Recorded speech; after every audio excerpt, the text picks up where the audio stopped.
El comisario Iván Simonovic, investigador criminal y analista de inteligencia, nuestro primer invitado esta tarde.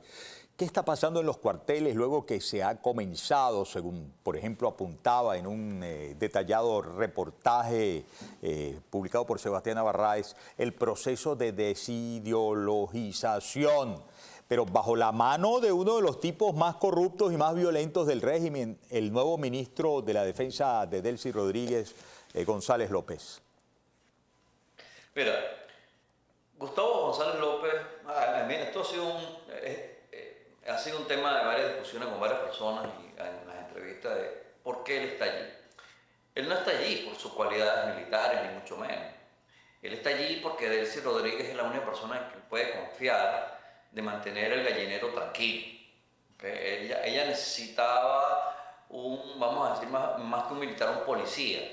Y era una persona que se formó dentro del tema de la inteligencia, que manejó DIGESIN, que manejó el SEBIN, que ha manejado todos estos temas, inclusive entrenado acá mismo en los Estados Unidos. Y ellos, entonces, por eso es que le dan este cargo. Y bueno, además de esto, pues, uno de los individuos que más sanciones tiene dentro de la estructura es Gustavo González López. Y ese cargo le sirve a él precisamente para negociar. Y es lo que están buscando todos. Todos están buscando negociar. ¿Tú crees que Diosdado Cabello no está tratando de negociar? Diosdado Cabello desde el año pasado no sabe cómo sepa que Marco Rubio le presta atención unos 30 segundos. ¿Okay? Y esa es la realidad. Delcy está también haciendo todo lo que se le está indicando porque ella lo que quiere al final es ver cómo salva su pellejo en todo esto, ¿no? Entonces, ¿cómo está cayendo esto dentro de la Fuerza Armada?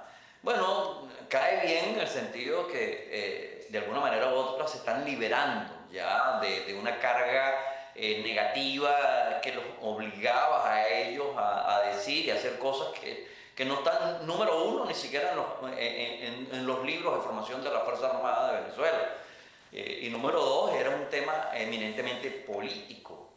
Y hoy por hoy te puedo decir, ¿verdad?, que si alguien está esperando un cambio, son los cuadros medios y bajos de la Fuerza Armada, así como dentro de la policía. Todo el tiempo me preguntan, comisario, ¿y cuándo va a venir el cambio? ¿Y cuándo es que se va a concretar lo que dice la transición? Yo les he explicado a ellos el tema de las elecciones y demás, ¿y cuándo son las elecciones? Así que esto, de alguna manera u otra, va suavizando porque además, fíjate, que mandó a quitar las barricadas que había en la entrada del Fuerte Tiuna, mandó a bajar un poco también el nivel de seguridad. Y la expresión fue, nosotros no estamos en guerra con nadie. No, claro que no están en guerra con nadie. No están en guerra con nadie porque los están apuntando desde Washington. Así de sencillo. Inclusive, fíjate, un ejemplo que yo he puesto también. ¿Cómo maneja Washington Irán y cómo maneja Venezuela? Con Irán, saben pues, que hay un tema ideológico, un tema religioso, un tema complejo y que no hay otra opción que actuar porque de resto esa gente no va a cambiar y sí son capaces de enfrentar a los americanos. En cambio en Venezuela ellos saben que ellos nunca van a enfrentar a los americanos. Primero no tienen la capacidad, no tienen entrenamiento, no tienen, vamos a decir, la voluntad de poder hacerlo. Y por eso al final terminan siendo lo que Washington le va a decir que haga. Así que estamos en este proceso que cuando la gente pregunta de cuándo es la transición. Bueno, yo creo que desde el 3 de enero acá empezó la transición. Hay dos Venezuelas, una antes del 3 de enero y otra después del 3 de enero. ¿Tiene algún tipo de comunicación que tenga que ver con la remoción de su cargo de Diosdado Cabello? Con lo cual pregunto, como tema anexo, ¿hay algún tipo de reporte sobre si realmente se está desmontando la estructura criminal de terrorismo de Estado, de persecución, matones de por medio, bien sea uniformados o no uniformados, pero incluso entrenados? Por ahí la semana pasada, cuando hizo la publicación Marshall Billingsley, que recordaba cómo era Diosdado Cabello quien había encomendado al diputado El Sabayar por allá en el año 2013 viajar al Oriente Medio y reclutar a combatientes de Hamás y Hezbollah para que vinieran a entrenar a los matones que defenderían a la revolución, no estábamos justamente ni escuchando un tonto hablar de una materia, porque Billingsley no es ningún tonto, es un experto en esto, pero además referirse a un tema que a la gente le ha terminado como un punto suspensivo que no entiende, ¿verdad? Padrino se fue, y Diosdado, ¿qué pasó? Ajá, ¿qué hay que decir al respecto? Mira, Miguel Ángel, vamos a ver si este ejemplo sirve. Tú eres parte, no sé, aquí o en Venezuela, en alguna parte, eres parte de un canal de televisión o de lo que sea. Y no estás de acuerdo con lo que dice el vicepresidente o alguien por encima de ti, ¿no? Y entonces agarran y te dicen, bueno, mira, a partir de ahora, esta es la nueva, no sé, línea editorial, y tú no estás de acuerdo con la línea editorial. Tú dices, yo no acepto eso. Pero una semana después te dice, mire, usted tiene que reunirse con el presidente del canal, o el presidente de la planta, ¿no? Y se tiene que sentar y con todo lo que él diga, usted tiene que decir que sí. ¿Tú lo haces? Yo no. ¿Dónde estaba sentado Diosdado Cabello cuando fueron los americanos allá a Miraflores? Allí, sentado, aplaudiendo, con la cara sin muchos amigos, pero ahí estaba, sentado. Eso de Diosdado Cabello, mira, todos los días el hombre maldice a Delcy, está asustado, no sabe. Dentro de las decisiones importantes que había que tomar, inclusive desde un punto de vista geopolítico, mucho más pesado era hacer ese cambio en el Ministerio de la Defensa. Porque al final la dictadura en Venezuela, cuando tenemos un 38% del estamento del gobierno que es manejado por la Fuerza Armada, ¿qué es más importante? ¿El cambio de Diosdado Cabello o esa estructura completa militar? Es la estructura militar que hay que cambiar. Y hablé de mi último programa de este viernes de ese tema, que hay cambios que se van a venir dando y que se van a estar haciendo. Inclusive, no solamente hay cambios, sino que ya hay pronóstico, hay análisis, hay una serie de elementos que se van a aplicar una vez que el régimen caiga.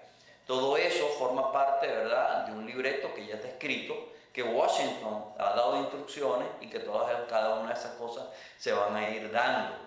Pero como también lo he explicado en algunas oportunidades, esto es un explosivo complejo y tú tienes que tener mucho cuidado de cómo desarmas este explosivo.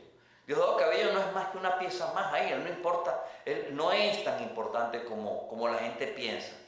Y el tema de la represión, bueno, mira, yo creo que de alguna manera las cosas han cambiado, puesto que tú ves, María Corina creo que fue hoy o ayer, celebró que había podido abrirse la sede de 20 Venezuela en Caracas. Además de eso, sabemos de varias manifestaciones que se han dado en el país que antes no hubiesen sucedido, pero ni por error. Los estudiantes, los transportistas, algunas llegaron dentro de la Asamblea Nacional y reclamaron. Entonces cambios hay. Yo creo que todas esas cosas han ido avanzando. Y tú ves hoy en día que la gente, inclusive la gente hasta en la televisión habla. O sea, hay declaraciones donde cada vez la gente es como más arrojada en cuestionar situaciones que tienen que ver con el régimen. Y esto forma parte, ¿verdad?, de todo este cambio que se van a ir dando hasta que lleguemos al punto de retorno a esas libertades y a esa democracia que todos deseamos. Hay un muy grueso sector representativo de las luchas sindicales que está preparando una marcha a Miraflores para el próximo 9 de abril. Y bueno, quienes conocemos la historia de estos últimos 27 años, yo que además la viví como periodista, hice coberturas también como político, yo recuerdo a Simonovic el 11 de abril más bien alertando sobre los riesgos que había de la conducción de aquella marcha, aquella tarde del 11 de abril hacia Miraflores, porque sabía Simonovic que estaban allí destacados elementos criminales y tal, y luego por eso y por otras cosas que inventaron, pagaste prisión del modo como pagaste. Está esto, están preparándolos, están diciendo no vamos a tener miedo, vamos a Miraflores. ¿Tienes algún comentario que hacer sobre lo que ves de las condiciones de amenaza de aquel entonces y lo que podría haber ahora? Bueno, las condiciones nuevamente han cambiado, como te dije, Miguel Ángel. Sí. Es decir, no te sabría asegurar, no te podría asegurar ahorita cómo va a actuar el régimen con esto, cómo va a manejar el régimen con esto. Cuidado y trata de negociar para no llegar. Fíjate lo siguiente, yo recuerdo que siendo yo secretario de Seguridad de Caracas, antes de la marcha del 11 de abril, había una convocatoria donde Peña Esclusa dirigió un grupo de personas que iban a llegar a Miraflores. Bueno, con él negociaron, hablaron, no sé cuánto, y 2 o 3 cuadras antes de llegar a Miraflores lo estaba esperando una comitiva de unos militares, el ministro tal, yo no sé quién de la Secretaría de Gobierno, todo eso lo negociaron para que no llegara a Miraflores. Bueno, no sabemos si esta gente dice, mira, porque no nos adelantamos, nos sentamos, negociamos y vemos a ver cómo calmamos esta situación. Sin duda alguna sería algo bien difícil para el régimen manejar que toda esta gente llegara a Miraflores. No te sabría decir ahorita cómo va a terminar todo esto, pero el hecho, de verdad, que en estos momentos estén haciendo ese tipo de planteamientos, te habla que definitivamente Venezuela es otra. Bien, te agradezco mucho, Iván. Un fuerte abrazo, mi agradecimiento por estar con nosotros en la entrevista. Espero tenerte de vuelta pronto. Fuerte abrazo, gracias. Un gran abrazo. Gracias. El comisario Iván Simonovic, lo escucharon ustedes, paren orejas, saquen sus propias conclusiones. Voy a la pausa, tenemos más de la entrevista. No se muevan de ahí.